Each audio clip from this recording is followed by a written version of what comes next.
네, 북한과 미국이 또 한 번 협상 테이블에 앉습니다. 스웨덴 스톡홀름에서 오늘 실무 협상이 열리는데요. 전문가 두 분과 함께 전망을 좀 해보도록 하겠습니다. 고요한 동국대 교수, 이물출 경남대 교수 두 분 나오셨습니다. 어서 오세요. 네, 안녕하십니까. 네, 안녕하세요. 네, 북미 담판의 무대가 스웨덴으로 결정이 됐습니다. 뭐 특별한 이유가 있을까요? 예, 그 하노이 회담 실패한 이후 예. 이번 회담에서 어떤 식으로든 사연 조율을 성공적으로 잘 해서 3차 북미 정상회담을 성공시켜야 되는 그런 상황이죠. 예.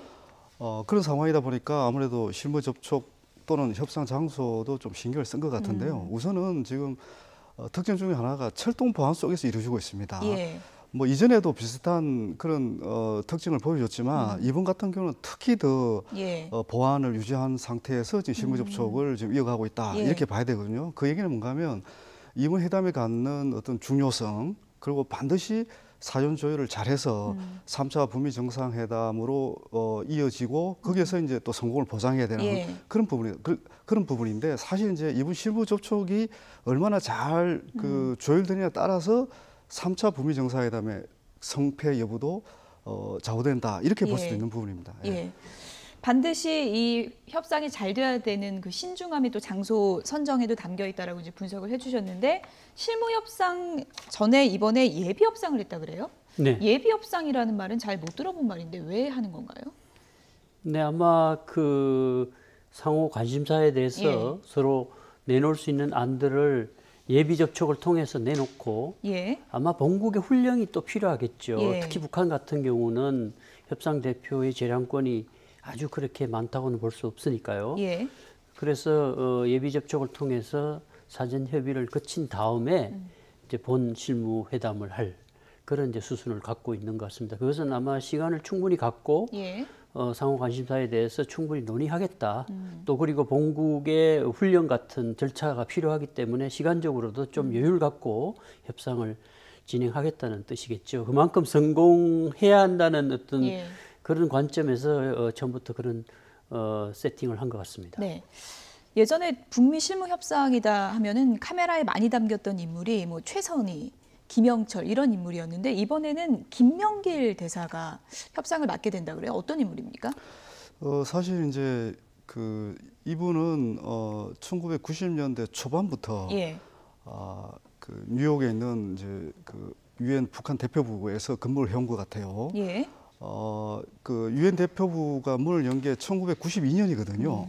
아마 제가 알기로는 그때부터 김명길 그 이제 요번에 이제 대표로 나온 이분이 계속 근무를 해왔던 것 같고 특히 이제 이 사람의 이렇게 행적을 이렇게 보면 사실 이제 북미 간의 주요 회담에서 거의 빠지지 않는 인물로 저희들은 또 평가를 하고 있고요. 그만큼 북미 협상의 역사를 꿰고 있는 인물이다 이렇게 이제 봐도 될 것 같고요. 그래서 이제 공식적으로는 유엔 주재 북한 대표부 참사관도 했고 또 차석 대사도 하고 그러면서 이제 최선희 외무성 제1부부상하고도 호흡을 계속 맞춰온 인물로 이제 평가를 받고 전면에 나서진 않았지만 계속 꾸준히 함께 일해온 사람이에요. 그렇죠. 그리고 이제 또 지난 2월달에 하노이 회담할 때 베트남 주재 대사였어요. 북한 대사였어요. 이제 그런 맥락에서 보면 어떻든 뭐 최적의 실무 접촉 대표로 볼 수가 있는 것이죠. 비건과 이제 호흡을 맞추게 되는 거죠. 그렇습니다. 뭐 궁합 지수라고 할까요? 호흡이 잘 맞을 걸로 보십니까? 원래는 이제 최선희 제1부상이 비건의 파트너가 되지 않을까 하는 얘기들이 많았는데 최선희 제1부상이 북한에서 위상이 상당히 높아졌어요. 국무위원까지 됐거든요. 그래서 사실상 제1부상이긴 하지만 장관급에 해당되는 국무위원회 위원이거든요. 그러니까 아마 좀 더 높은 위치에서 올라가고 김명길이 이제 대표로 나선 것 같습니다. 그러니까 그만큼 최선희 위상이 높아지면서 이제 김명길이 부상했다 이렇게 볼 수 있을 것 같고요. 또한 이제 그 김명길은 실무적으로 이용호랑 그 최선희 밑에서 꾸준히 일을 해왔기 때문에 최선희가 직접 나서지 않더라도 김명길 스스로도 충분히 그 협상을 할 수 있는 실무적인 능력을 갖고 있는 인물로 북측에서는 보고 있는 것 같습니다.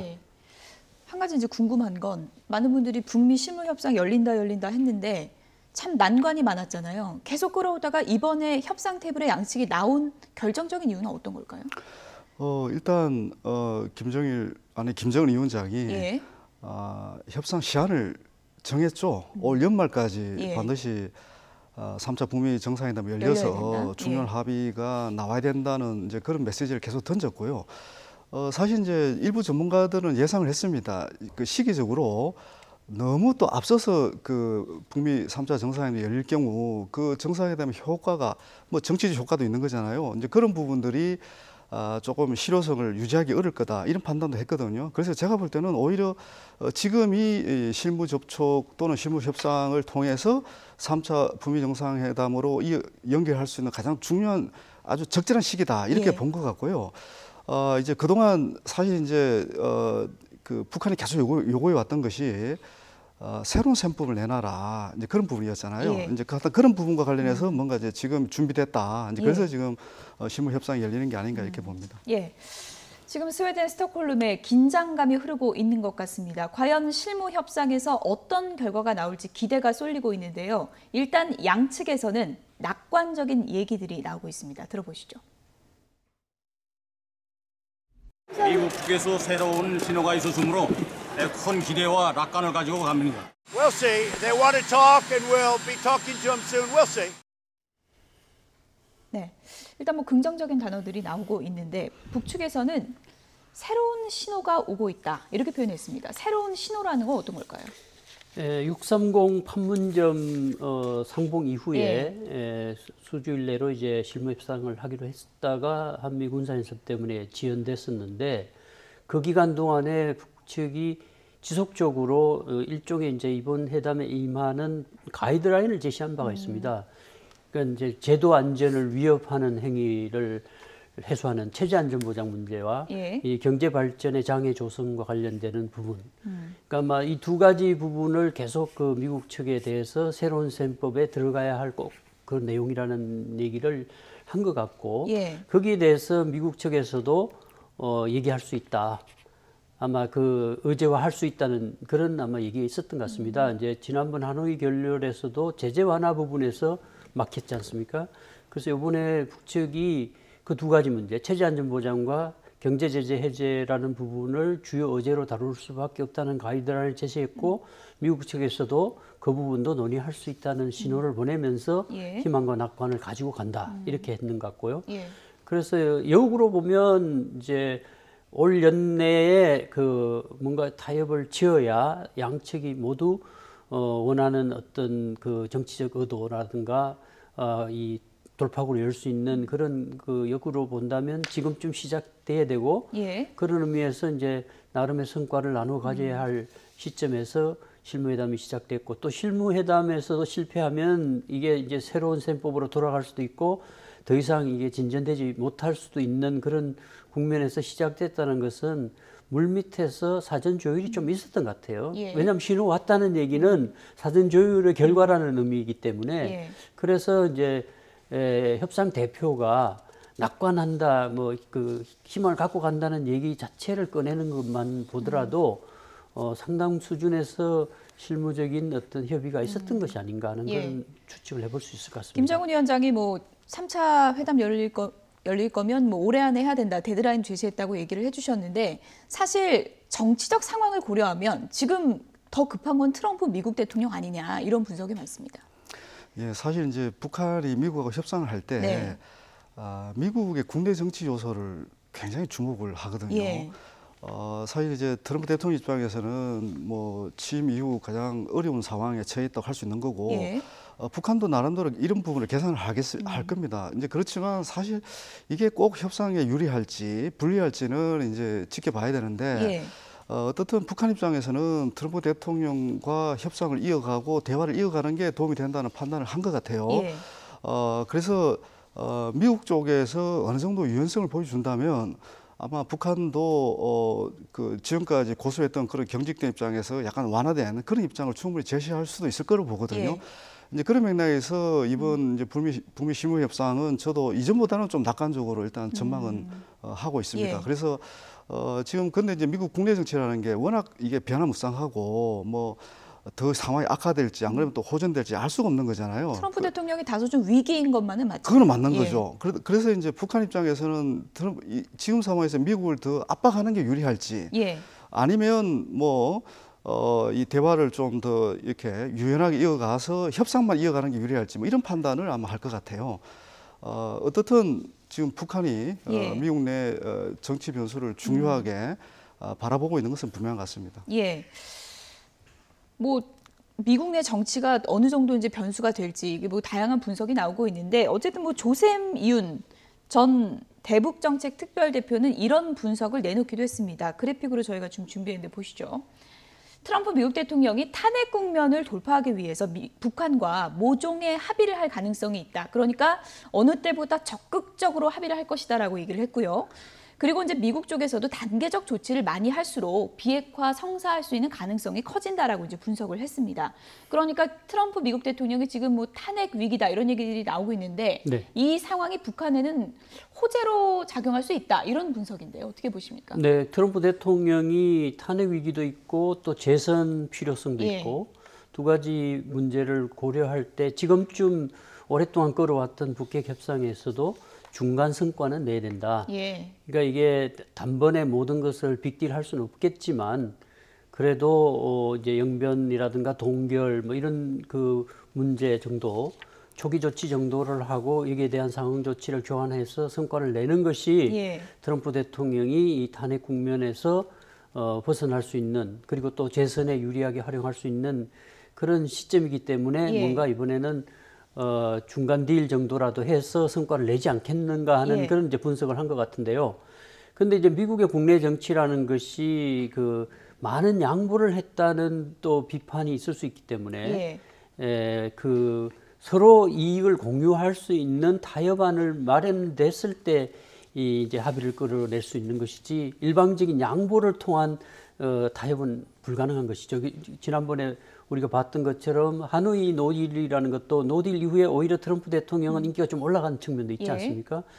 그러나 지금은 이제 그 외교적 성과로 내세울 수 있는 부분이 그렇게 많지 않기 때문에 북핵 부분에서 뭔가 성과를 내고 탄핵 국면에서 좀 관심을 돌리고 또 재선에 필요로 하는 어떤 정치적 성과로 삼아야 될 그런 국면인 것 같습니다. 어느 때보다 북미 협상에 적극적으로 나설 가능성이 높다라고 이제 분석을 해주셨는데 트럼프 미국 대통령이 지난달에는 새로운 방법 이 단어를 처음 사용하기 시작했습니다. 그때 당시의 발언 듣고 오겠습니다. But our country has been playing around for 50 years and getting nothing. And we have a relationship. There's never been a relationship with them. I think John really should take a look at how badly they've done in the past, and maybe a new method would be very good. 네, 아마 새로운 방법은 좋을 것이다. 이 트럼프 미국 대통령이 언급한 새로운 방법을 두고 북한도 상당히 기대감을 드러냈고요. 미국 내에서도 여러 가지 얘기들이 나오고 있는데 상당히 좀 추상적인 단어 아니겠습니까? 구체적으로 보면 어떤 게 새로운 방법일까요? 이제 북한은 새로운 셈법을 요구를 했거든요. 거기에 대해서 미국이 나름대로 대응하는 표현인 것 같아요. 새로운 방법이다. 이거 얘기했는데 이 새로운 방법의 맥락을 보면 결국 이제 볼턴식 접근을 안 하겠다. 볼턴이 이제 얘기했던 선 비핵화, 후 보상 방식이 아니라 비핵화와 북한이 요구하는 상응 조치를 어느 정도 맞춰주겠다. 그런 메시지를 던진 것으로 일단은 해석이 되고요. 그래서 이번 실무 협상이 결국 이제 성사된 배경에도 트럼프 대통령이 이런 새로운 접근을 언급한 게 저는 영향을 미쳤다고 보고 있고요.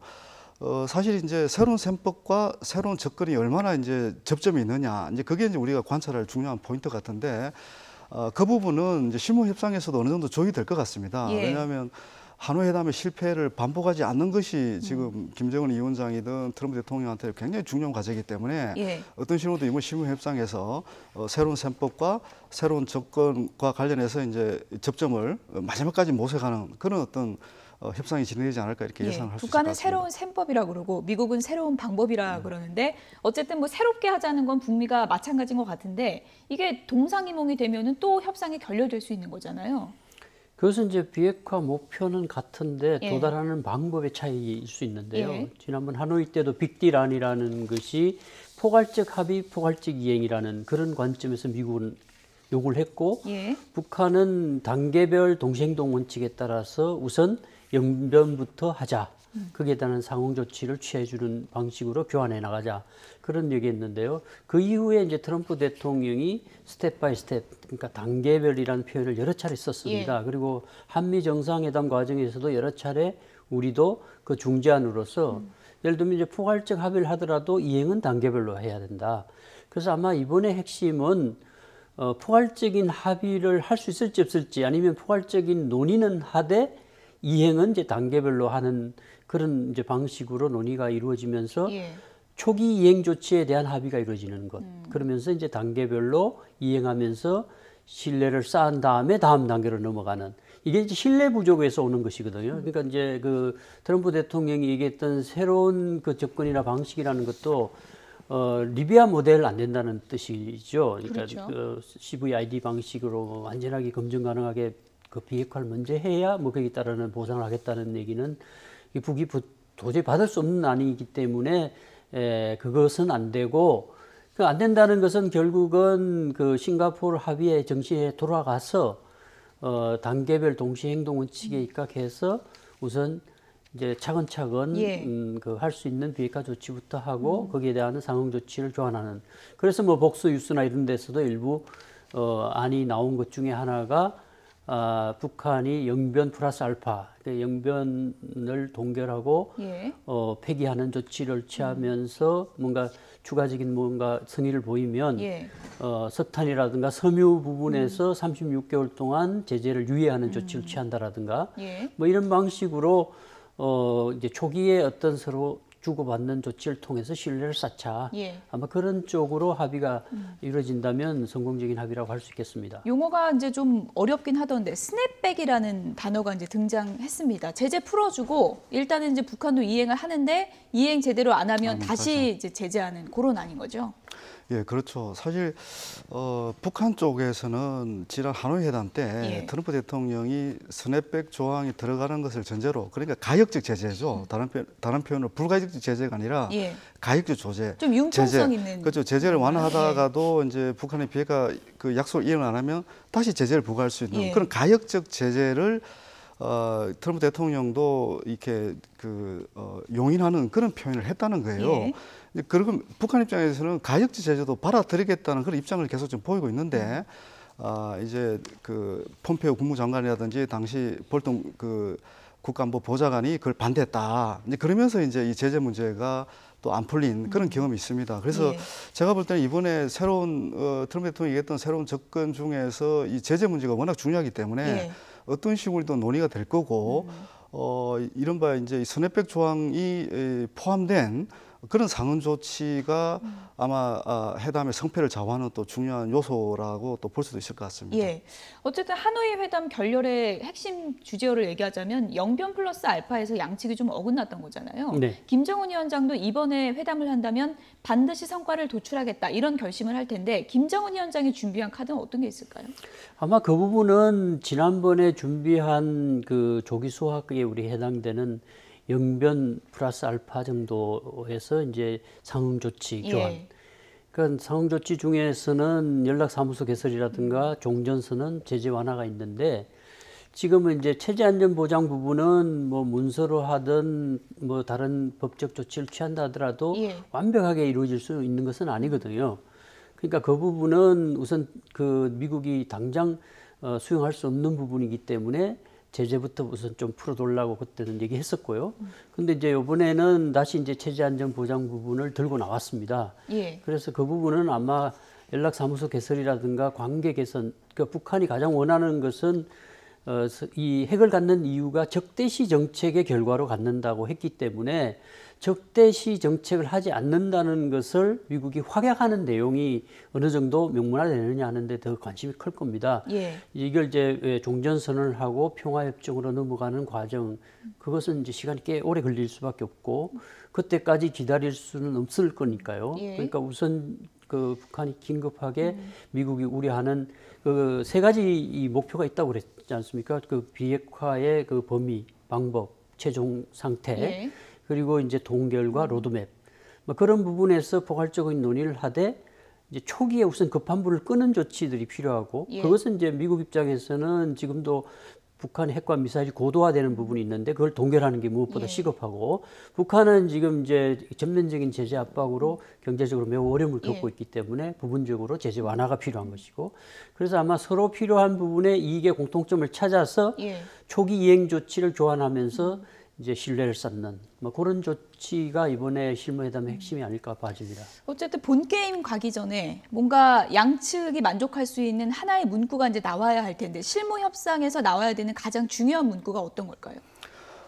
일단 북한이 계속 새로운 셈법을 요구했는데 이 새로운 셈법과 관련해서 방금 이제 고영 교수님 말씀하셨지만 포괄적 합의를 하더라도 단계적으로 이행한다, 신뢰를 쌓으면서 단계적으로 이행한다 이런 어떤 방향에 대한 합의가 굉장히 중요한 것 같아요. 그리고 이제 북한 쪽에서 이제 지속적으로 얘기하는 게 이 회담은 공정해야 된다. 평등해야 된다. 예. 어느 한쪽에만 뭐 어떤 요구를 하는, 어느 한쪽만 요구를 하는 그런 식의 회담은 해서는 안 된다는 얘기를 지금 계속하고 있거든요. 예. 이제 그런 맥락에서 이번 실무협상에서 합의문이 나오지는 않을 겁니다. 왜냐하면 이번 실무협상은 결국 3차 북미 정상회담으로 가기 위한 하나의 디딤돌을 놓는 그 자리이기 때문에 날짜는 나올 수 있을까요? 모르겠습니다. 예. 아마 이 북미 간의 견해 차이가 너무 크기 때문에 그래서 이제 많은 전문가들이 이번 실무협상은 2차, 3차로 이어질 수도 있다. 그런 얘기를 좀 하는 거거든요. 예. 그런데 문제는 이제 시간이 많지 않다는 겁니다. 그렇죠. 미국의 정치 일정을 보면 그 11월 말까지가 그나마 여유가 있고 11월 말 이후에는 시간이 없다는 거거든요. 그렇죠. 특히 이제 11월 말에 그 북한은 이제 미국은 추수감사절이 있고요. 또 12월은 거의 일을 안 하거든요. 거의 이제 겨울 휴가에 들어가고 이러기 때문에 11월 말까지 가능하면 빠르게 협상을 진전시켜서 북미 정상회담도 열고 그러면서 뭔가 의미 있는 합의를 도출하는 것이 지금 일단 최선의 목표라고 지금 보고 있는 것 같습니다. 11월 말까지면 지금 뭐 2달도 채 안 남은 그런 기간인데 예. 트럼프 미국 대통령이 좀 즉흥적인 정치적 결단을 할 때도 많으니까요. 이번에 친서에 담긴 내용대로 평양으로 가서 회담을 할 가능성도 남아 있는 겁니까? 3차 정상회담의 장소는 예. 뭐 평양도 하나의 그 고려의 대상이 될 수밖에 예. 없을 것 같은데요.